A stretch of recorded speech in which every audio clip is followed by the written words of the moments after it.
Hello. Noise.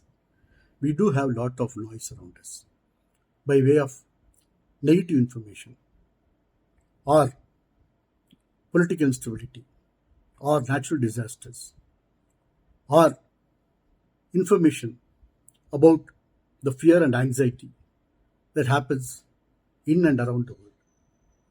This always keeps us into the comfort zone and the media which always highlight the negative information more than the positivity that happens around the world.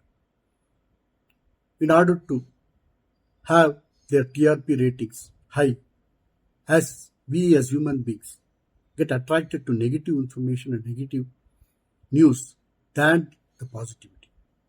This keeps us into the comfort zone and hampers our progress.